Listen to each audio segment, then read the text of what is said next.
Hey guys, my name's Jade. I'm an 18-year-old entrepreneur and I run a few businesses. So the reason why I wanted to make this video is the other day I found an image of me having my lemonade stand at 9 years old making my coin. I feel like I was obsessed at a young age to make money, not because I was a greedy bastard and what the heck, when you're 9 years old, what the heck do you know? It was because I love creating a product and seeing people's reactions from it. I was obsessed, okay? I literally quit high school 2 years ago to pursue my online business. As you can see from this like mediocre background, I don't have a ton of money, but I was able to make a full-time living off of my online business. And today I'm gonna show you guys how I support myself and make my money. Let's get started. Quick disclaimer, I'm very well aware that this video could come off a little bit braggy. I don't want to sound like that at all. Like, I've come from very humble grounds. Like, I was not able to afford my violin lessons. I wasn't able to afford doctor appointments. Like, I know how hard it is to just make it by. What I do want to show you guys in this video is how it's so possible to take your passion and make a living. So I hope this video gives you that light and shows you that things are possible. So with that being said, let's talk about moneymaker number 1. Other than the lemonade stand, which I don't really count as a business just yet, my first way of making money was selling through Etsy. I use Etsy in a combination with eBay, but what I would do is sell vintage dolls for 20% more than I bought it. Actually, I think I have it right now. Let me see if I can find it. Literally, do not judge. I know so many of you guys are gonna judge me for this and think I'm a freak for collecting antique dolls, but this is her. So it was like 2010, okay? And these dolls were hot. If you guys remember pull-up dolls, please comment below because you will be my best friend. But these pull-up dolls are retail like $100 each, but I would sell them for $200 or $300 more because they are always sold out. So that is how I made my money when I was 10 years old. I was able to make, I believe, like $300 a month by selling a doll. It was pretty good for an elementary school student. And I was really happy with this business because it came from a passion of loving dolls. And if I could share another doll with someone else, I was just super ecstatic to do so. So the pros of selling dolls or products online is that it's super fun. I found that like I was able to educate customers because I love the product so much. Like, I could tell you what's the weight of this leg, what's the material of the hair. Like, I loved dolls so much that I was obsessed with talking about it. And that actually made me such a good marketer because organically I was able to create a YouTube channel surrounded by dolls so I could sell and market these products. Keep in mind, this is 2010 YouTube, okay? So I wasn't so cool with the editing yet, but this is an example of some of the videos I made to sell my dolls. Hey guys, I'll be selling my pull-up wigs that I have for sale, and I might be selling this. I'm not very sure, but I bought it for $26, but it's sold out and it's in good condition. The second wig I have for sale is $10, no doubt about it.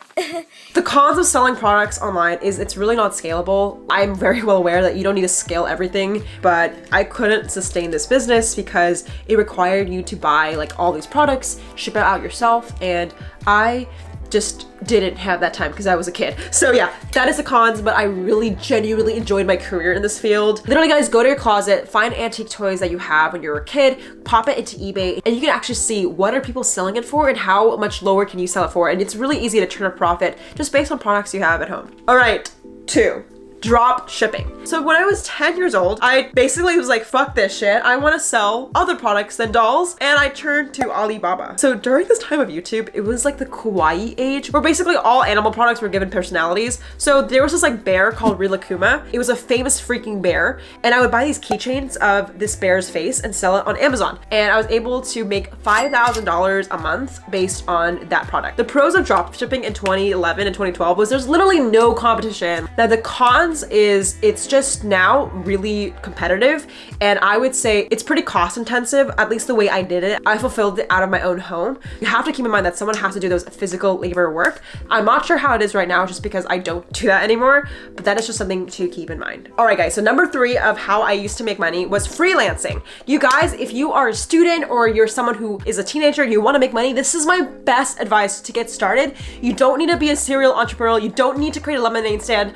All you needed to do is have a single skill and make it worth for someone else. And all I did was provide photography services. My school started to know me as the Instagram girl. So I was like, okay guys, if you want photos, it's gonna cost you 20 bucks a session. So I went on these photo shoots. I had this very cringy like portfolio account where I would show my clients, and I would go on these $20 shoots. Honestly, it was super fun. Like, I just organically grew my little photography business, started to do senior portraits. Oh, and by the way, pro tip guys, suburban moms with a little bit of cash flow are your best clients, okay? If you're doing photography for senior photos especially, those moms gotcha. I would actually recommend to literally go to Zillow and type in like high income houses above like $500,000 or $1 million and literally go to those house areas and like hang up flyers or Facebook ads to hyper target them on those houses because they have more money to spend on your services. Like I was able to charge $150 for senior photos, and that was bank at my time. So going to find the best customer that can actually afford your services if you do that. So that's a pro tip. Now, if you're like, Jade, I don't have a skill in photography, how do I freelance? I would actually recommend fiverr.com. This is not sponsored. I just know they have other virtual assistant type of tasks, whether you can do email replying for someone else or company, you can do like some bitch work. Essentially, there's tons of offers on Fiverr that you can just pick up by setting up an account. And I haven't personally done it, but I definitely know there's way more skills than taking photos that you can do. So with freelancing, I was able to make $1,000 in the summer, and that was bank for me. I was just rolling in dough. So highly recommend freelancing.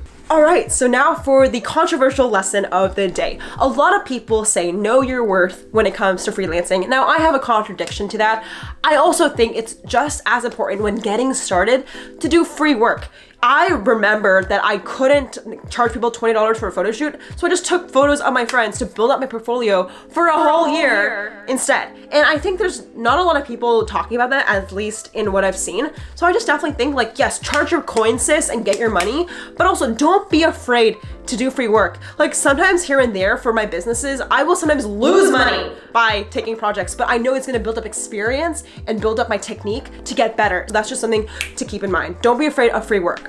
All right, so the fourth way to make money is social media. When I was around 16 or 17, that was the time I actually dropped out of high school, and it was because YouTube was starting to pick up. I make money on YouTube in 3 ways. One is AdSense, so I get placed ads you see on this video. I got paid for affiliate links, and I also got paid for sponsorships. Honestly, for a 1 million viewed video, I get paid around $4,000 to $5,000 for that just whole campaign. So it was able to sustain me for like a few months, and that's why I felt a little bit more comfortable to drop out of high school at like 16 years old. So I was making a little bit of cash from those videos. I do have to say though, the pros of starting a YouTube channel is it's very profit friendly. Like you only have to invest in a camera, and my parents really did help me kind of get my feet off the ground and invest and help me get this camera. But the cons is it's not as sustainable as you think. I definitely have videos with 1 million views, but I also have videos with like 2,000 views.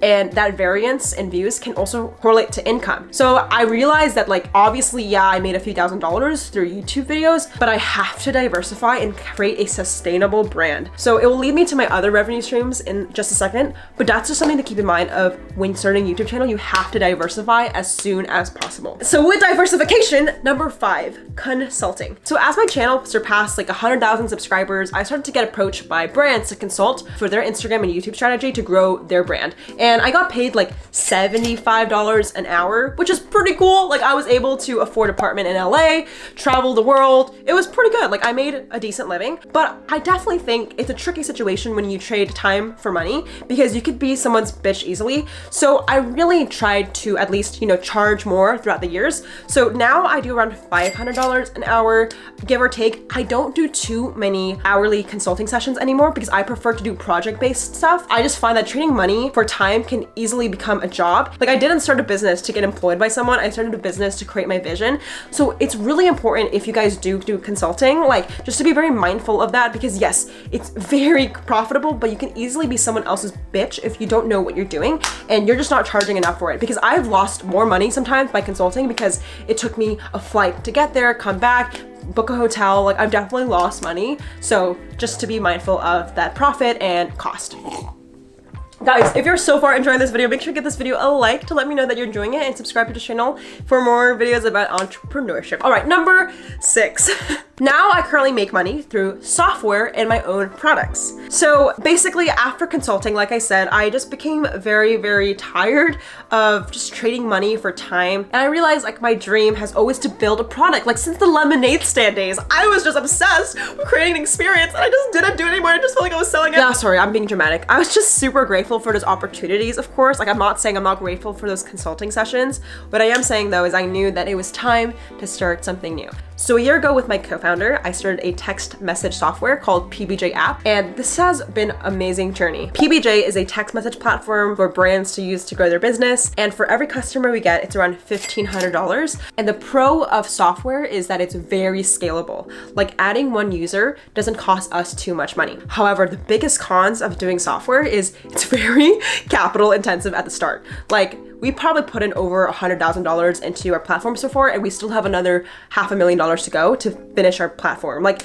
it is not cheap, and I literally pour every like drip of money I have into this project because I really believe in it. But yeah, that's just one of the cons of building your product. But I love it. I really love our platform, and if you guys want to know more information about my text message platform, I'll just put information in the description box, and you guys can check it out. Around the same time I started pubg, I also started Eat Like, which is a food box. I'm not going to go too much in detail about this project, but I started a food subscription box company. Don't ask why, I just pull myself into very interesting opportunities that don't really make sense all the time. But yeah, each box is $30, so we don't make a ton of profit, honestly, on the boxes. We actually lose more money. But yeah, that is another revenue stream that I'm currently working on and really trying hard to build and hopefully become profitable. I actually have a whole video about how apps don't make money. I will link it up here in the cards or in the description box if you guys want to know why most companies aren't profitable. All right, guys, so to break it down, you saw 6 ways of how I make money, and now I'm gonna show you guys where I make my money mostly. So 30% of my revenue, I would say, is from pubg app. It's customers that pay us to use our text message platform. Then the other 30% is consulting. I consult for Shopify brands to grow their business, for e-commerce. My father and I have kind of worked on that together. Another 30% I do make from YouTube, whether it's ads, sponsorships. I definitely think that YouTube has brought me so many opportunities with that. And lastly, I have this like little sliver percentage of just random gigs that I do. Like I do have Eat Like, I have a couple other side hustles. I like have an obsession with running businesses, as you can tell. Like if there's a lemonade stand opportunity, I'm jumping on it. So yeah, I definitely spread myself a little thin sometimes, but my main focus has always been pubg, consulting, and YouTube. So those are the ways I currently make money. Hey guys, so I just want to say thank you so much for watching today's video. If you guys want to know more about entrepreneurship and how I spend my money, give this video a thumbs up and shout out to the comment winner. Shout out to the comment winner. Comment on this post to be featured in the next episode. Comment if you have any questions about business, finance. I'm not an expert. I actually don't have savings. If you guys want to know a whole video about why I don't have savings, let me know and I can talk about how I spend my money. I would love to hear your thoughts. Thank you guys so much for watching, and I'll see you guys in the next one.